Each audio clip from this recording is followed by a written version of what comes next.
এদিকে শাহবাগে পুলিশ শিক্ষার্থীদের মধ্যে ভয়ানক সংঘর্ষ উত্তল পুরো ঢাকা শহর। দীর্ঘ 1 বছর পর আগের রূপে ফিরেছে পুলিশ। শিক্ষার্থীদের উপর সরাসরি গুলি পাখির মতো মারছে ছাত্রদের।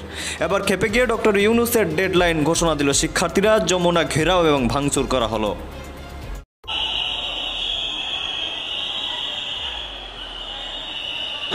আপনারা দেখছেন যে পুলিশ ধাওয়া করেছে এই মুহূর্তে পুলিশ।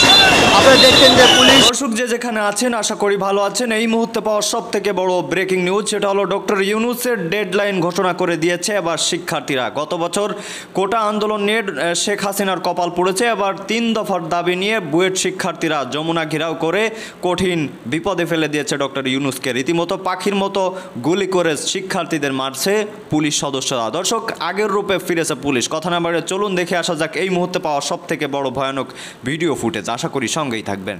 এই মুহূর্তে আমরা দেখছি পুলিশ এবং শিক্ষার্থীরা কিন্তু একেবারে সংঘর্ষে জড়িয়ে পড়েছেন। পরিস্থিতি কিন্তু একেবারে কিন্তু ভয়াবহ আকার ধারণ করেছে। আমরা দেখছি পুলিশের পক্ষ থেকে কিন্তু টিয়ার শেল নিক্ষেপ করা হচ্ছে পরিস্থিতি নিয়ন্ত্রণে, এবং শিক্ষার্থীরা কিন্তু কোনোভাবেই কিন্তু আসলে এই যে হোটেল ইন্টারকন্টিনেন্টালের সামনে যে তারা অবস্থান নিয়েছেন সেই জায়গা থেকে কিন্তু কোনোভাবেই সরে যাচ্ছেন না, এমনটি কিন্তু আমরা দেখছি। এই মুহূর্তে একেবারে উত্তপ্ত পরিস্থিতি বিরাজমান করছে হোটেল ইন্টারকন্টিনেন্টালের সামনে। একেবারে কিন্তু যে বুয়েট শিক্ষার্থীদেরকে কিন্তু হটিয়ে দেওয়ার জন্য সকল প্রচেষ্টা করছেন প্রশাসনের পক্ষ থেকে, কিন্তু আমরা দেখছি দফায় দফায় কিন্তু তারা জড়ো হচ্ছেন এবং তারা কিন্তু এই যে যমুনা অভিমুখী তাদের যে মার্চ টু যমুনা কর্মসূচি সেটি কিন্তু বাস্তবায়নের লক্ষ্যে কিন্তু তারা কাজ করে যাচ্ছেন। আমরা দেখছি যে পুলিশের পক্ষ থেকে কিন্তু দফায় দফায় কিন্তু জল কামানের পাশাপাশি কিন্তু আমরা দেখছি টিয়ার শেল নিক্ষেপ করা হচ্ছে। কিন্তু একটু পরপরই কিন্তু আমরা দেখছি যে এই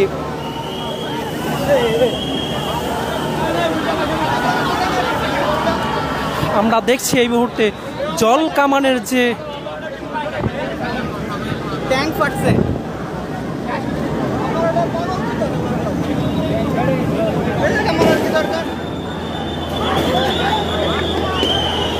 এই মুহূর্তে আমরা দেখছি যে আসলে ভয়াবহ আকার ধারণ করেছে। পুলিশ কোনোভাবেই কিন্তু আসলে বুয়েটে যে শিক্ষার্থী রয়েছে তাদেরকে কোনোভাবেই কিন্তু সামলাতে পারছেন না। বুয়েটের শিক্ষার্থীরা কিন্তু আমরা দেখছি যে ব্যারিকেড তৈরি করছেন, এবং সেই ব্যারিকেড কিন্তু আমরা দেখছি এই মুহূর্তে আরও একটি টিয়ার শেল কিন্তু নিক্ষেপ করা হয়েছে বুয়েট শিক্ষার্থীদেরকে লক্ষ্য করে। কোনোভাবেই হাওয়া পাল্টা দেওয়া এবং ধাক্কা ধাক্কি লাঠিপেটা লাঠিচার্জ এই ধরনের পরিবেশ কিন্তু দেখা যাচ্ছে। আপনারা দেখছেন যে এবার পুলিশ আবার পিছু হচ্ছে, সেই সাথে শিক্ষার্থীরা আবার সামনে এগিয়ে আসছে। এই ধরনের পরিবেশ কিন্তু প্রায় 1 ঘন্টা 20 মিনিট যাবৎ কিন্তু এ ধরনের পরিবেশে কিন্তু হচ্ছে। শিক্ষার্থীদের কিন্তু সরকারের পক্ষ থেকে আহ্বান করা হয়েছে যে তাদের যে 3টি দাবি সেই দাবির প্রেক্ষিতে একটি কমিটি গঠন করা হয়েছে। সেই কমিটিকে বলা হয়েছে তাদের যে 3টি দাবি রয়েছে সেই দাবিগুলো বিবেচনা করা হবে এবং দ্রুত সেগুলো বাস্তবায়নেরও আশ্বাস দেওয়া হয়। এখানে ইট পাটকেল ছোড়া হচ্ছে, আপনারা দেখতে পাচ্ছেন। আমার সহকর্মী টুটুলকে বলবো আপনি একটু সাবধানে থাকবেন। আর সেই সাথে হচ্ছে এখানে মূলত একটি ঝুঁকিপূর্ণ পরিবেশ বিরাজ করছে। আপনারা দেখতে পাচ্ছেন যে শিক্ষার্থীদের দিক থেকে আবার পুলিশ ধাওয়া করেছে, শাহবাগের দিকে পুলিশ তেড়ে যাচ্ছে, সেই সাথে হচ্ছে শিক্ষার্থীরাও শাহবাগের দিকে যাচ্ছে। আমরা দেখতে পাচ্ছি উভয় পক্ষের মধ্যে হচ্ছে ধাওয়া পাল্টা দেওয়ার ঘটনা আমরা দেখতে পাচ্ছি। সেই সাথে আপনারা দেখছেন যে শিক্ষার্থীদের ধাওয়া করে এখান থেকে সরিয়ে দেওয়ার চেষ্টা চালিয়ে যাচ্ছে পুলিশ। আবার এইরকম যে ধাওয়া পাল্টা দেওয়ার ঘটনা প্রায় 1 ঘন্টা 30 মিনিট যাবৎ কিন্তু এই ধরনের পরিবেশ আমরা দেখতে পাচ্ছি। সেই সাথে হচ্ছে সরকারের পক্ষ থেকে আপনারা দেখছেন যে একটি সাউন্ড গ্রেনেড মারা হয়েছে। আপনারা দেখতে পাচ্ছেন একটি সাউন্ড গ্রেনেড মারা হয়েছে। সেই সাথে মারবেন না কিছু।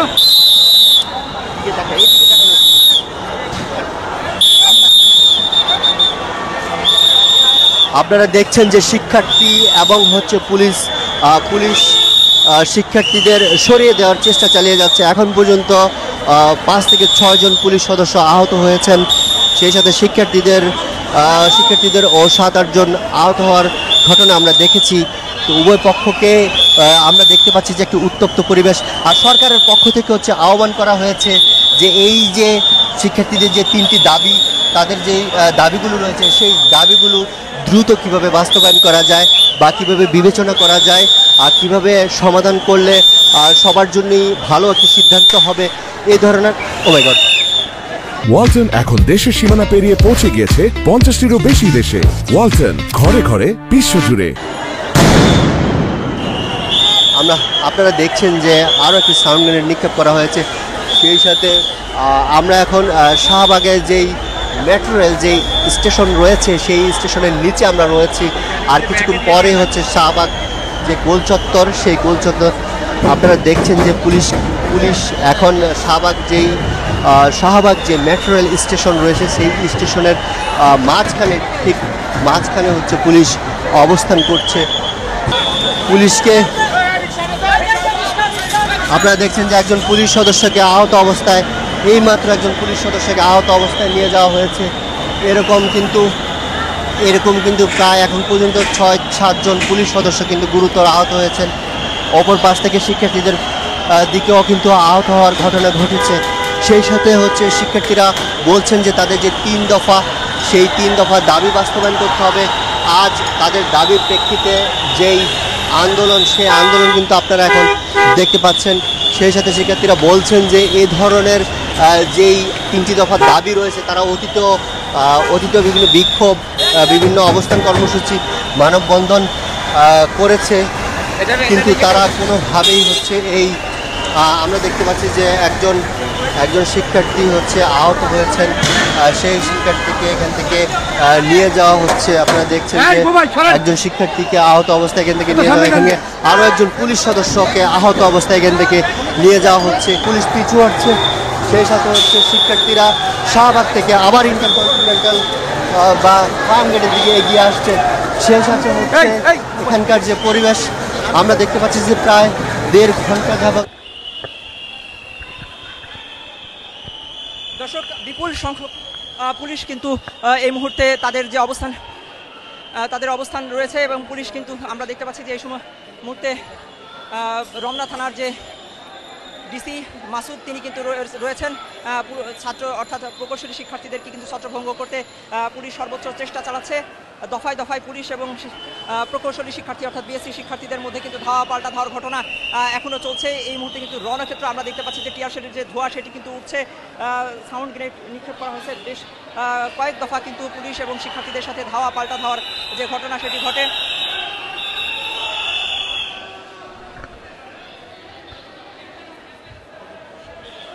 এই মুহূর্তে শাহবাগ কিন্তু কার্যত রণক্ষেত্রে পরিণত হয়েছে। দীর্ঘদিন পর কিন্তু এরকম অ্যাকশনে নেমেছে পুলিশ এবং আপনারা দেখতে পাচ্ছেন যে শিক্ষার্থীদের সাথে বাঘ বিতান্ডার এক পর্যায়ে কিন্তু তাদের উপরে জল কামান এবং সাউন্ড গ্রেনেড এবং টিয়ারশেল নিক্ষেপ করে পুলিশ সদস্যরা। এই মুহূর্তে একদিকে অবস্থান নিয়েছে শাহবাগ যে মোড়, সেই শাহবাগ মোড়ে কিন্তু অবস্থান নিয়েছে শিক্ষার্থীরা এবং অন্যদিকে কিন্তু পুলিশের সদস্যরা কিন্তু অবস্থান নিয়েছে তার উল্টো দিকে। এই মুহূর্তে পুলিশ কিন্তু তাদেরকে ছত্রভঙ্গ করার চেষ্টা করলে আবারও কিন্তু শিক্ষার্থীরা এগিয়ে আসে, ধাওয়া দিয়ে এগিয়ে আসছে।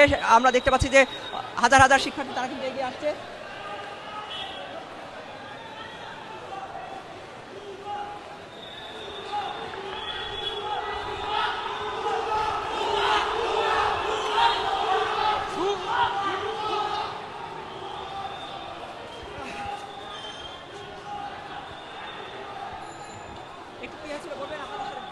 আমরা দেখতে পাচ্ছি যে বেশ কয়েকজন শিক্ষার্থী তারা টিয়ারশেলের ধোঁয়ায় কিন্তু আহত হয়েছেন এবং তাদের চোখে মুখে আমরা দেখছি যে টিয়ারশেল থেকে বাঁচতে। তো দর্শক, দেখলেন খুব গুরুত্বপূর্ণ প্রতিবেদন। যেই অবস্থার সৃষ্টি হয়েছে শাহবাগে এবং যমুনা ঘেরাও যেই সিদ্ধান্ত নিয়েছে শিক্ষার্থীরা, যেই অবস্থা আপনারা দেখলেন তাতে মনে হচ্ছে না যে এই অবস্থা দ্রুত ঠিক হবে। দর্শক, রীতিমতো পুলিশ শিক্ষার্থী দুই দলের মধ্যেই কিন্তু একটা যুদ্ধে ক্ষেত্রে পরিণত হয়েছে। রীতিমতো ডক্টর ইউনূসের ডেডলাইন ঘোষণা করে দিয়েছে। দর্শক, এই দাবি যদি মেনে নেওয়া হয়, শিক্ষার্থীদের উপর যেই পরিমাণ হামলা সংঘর্ষের ঘটনা ঘটেছে, যেই পরিমাণ শিক্ষার্থী আহত হয়েছে, তারা কিন্তু আবু সাইদ নিহতর পরে যেমনভাবে শিক্ষার্থীরা রক্তের ভয় না করে তারা কিন্তু মাঠে নেমে এসেছিল, আবারও ঠিক তেমনই হতে যাচ্ছে। দর্শক, কথা বাড়াবো না, তাই চলুন শেষ করা যাক। পরবর্তীতে খুবই গুরুত্বপূর্ণ কিছু নিউজ আমাদের হাতে এসেছে, তাই সবাই চ্যানেলটি সাবস্ক্রাইব করে রাখুন। ধন্যবাদ এতক্ষণ সাথে থাকার জন্য। ভিডিওটি শেয়ার করে দিবেন। ধন্যবাদ।